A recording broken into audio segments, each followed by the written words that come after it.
आज आपको बताएंगे पृथ्वी की उत्पत्ति कैसे हुई, जो कि बहुत ही इम्पोर्टेंट टॉपिक है और बहुत ही आम बोलचाल की भाषा में पूछ लेते हैं कि पृथ्वी की उत्पत्ति कैसे हुई थी। पृथ्वी की उत्पत्ति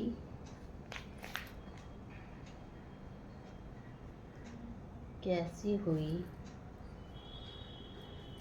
तो आपको बहुत ही सरल भाषा में बताएंगे कि पृथ्वी की उत्पत्ति कैसे हुई थी। चलिए स्टार्ट करते हैं। जैसे मान लीजिए ये पृथ्वी है,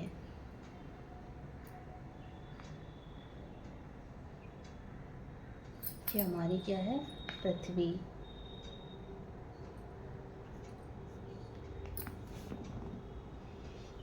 पृथ्वी करोड़ों वर्ष पहले 8,500 तापमान से तप रही थी। ये लाखों साल तक बर्फ की चादर से ढकी हुई थी। ये दोनों बातें ही सच हैं। जिस जगह आज हमारा सौरमंडल है, वहाँ विभिन्न प्रकार की गैसें और धूल के कण बादल में हुआ करते थे। वैज्ञानिकों के मुताबिक इन धूल के बादलों से दूर एक तारा हुआ करता था। वक्त के साथ साथ उस तारे की ऊर्जा कम होने लगी। जिस तारा हुआ करता था, वक्त के साथ उसमें विशाल विस्फोट हो गया। विस्फोट की वजह से अंतरिक्ष की यह धूल एक दूसरे से दबने लगी, जिस कारण बादलों में स्थित धूल के कण दबाव और गर्मी के कारण बड़े उल्कापिंड और पत्थरों में बदल चुके थे। और इसी दबाव की वजह से इन बादलों में स्थित रेडियो एक्टिव पदार्थ ने गुरुत्वाकर्षण या फिर ग्रेविटी का निर्माण किया। हाइड्रोजन और हीलियम एकत्रित होने लगे।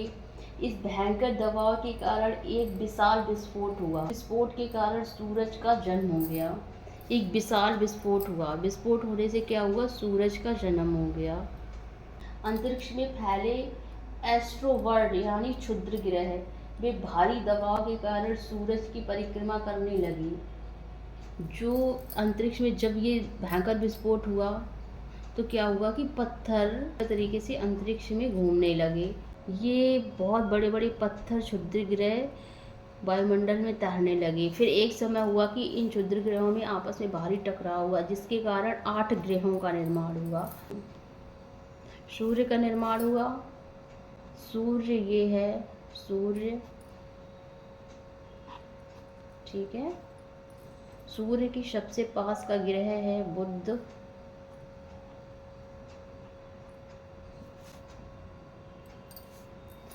और इसके बाद ये ग्रह आ गया शुक्र।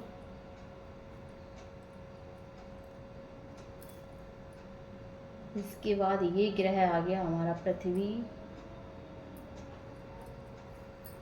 और इसके बाद ये ग्रह आ गया मंगल।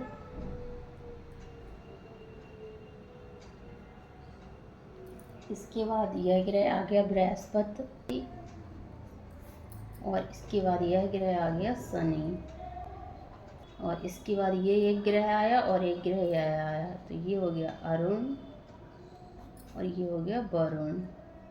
वायुमंडल में 8 ग्रहों का निर्माण हो गया, जिसमें पृथ्वी भी थी, बुध भी था।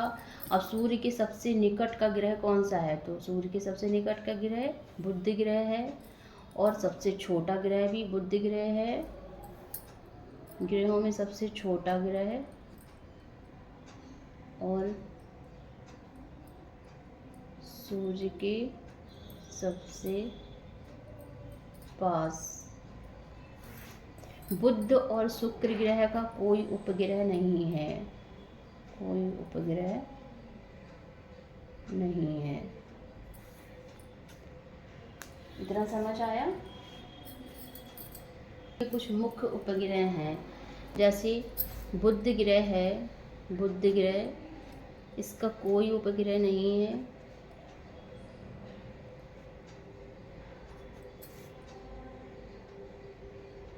शुक्र ग्रह, इसका भी कोई उपग्रह नहीं है। इसके बाद पृथ्वी आया, जिस पे हम लोग रहते हैं, तो पृथ्वी का उपग्रह चंद्रमा है। पृथ्वी का एक उपग्रह है जो कि चंद्रमा है, जो हमें चंदा मामा दिखते हैं वो है पृथ्वी का उपग्रह। इसके बाद आया मंगल। तो मंगल के मुख्य 2 उपग्रह हैं, एक तो फोबोस है, फोबोस, और दूसरा डीमोस है, डीमोस। इसके बाद आ गया आपका बृहस्पति। बृहस्पति सबसे बड़ा ग्रह है, 8 ग्रहों में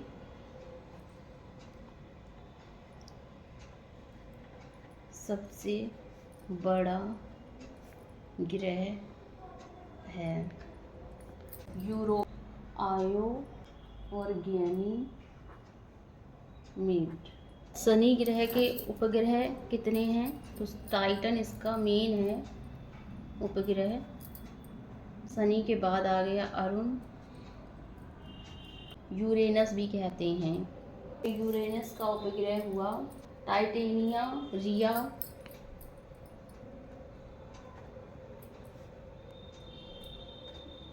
ये 2 इसके मुख्य उपग्रह हैं। इसके बाद आ गया वरुण। वरुण को नेपच्यून भी कहते हैं।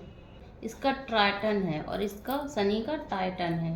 ओके, तो ये कुछ छोटा सा टॉपिक था जिसमें हमने आपको पृथ्वी की उत्पत्ति के बारे में बताया, और पृथ्वी की उत्पत्ति हुई उससे जो क्षुद्र ग्रह आपस में टकराए तो उसके टकराने से इन 8 ग्रहों की उत्पत्ति हुई। अभी शॉर्ट में बता दिया है, और इनके जो मुख्य उपग्रह हैं उनके बारे में बता दिया है। बाकी हम आपको 8 ग्रहों के बारे में विस्तार में बहुत ही सरल भाषा में समझाएंगे, जो आपके दिमाग में एकदम सेट हो जाएगा। इसी तरह से डायग्राम बना के भूगोल का हर टॉपिक हम आपको समझाएंगे। और यदि आपको हमारी पढ़ाई से कुछ भी 1% या 2% भी समझ आ रहा है, कुछ आपका फ़ायदा हो रहा है, तो कृपया करके हमारे चैनल को सब्सक्राइब करें, वीडियो को लाइक करें और शेयर करें। जय हिंद।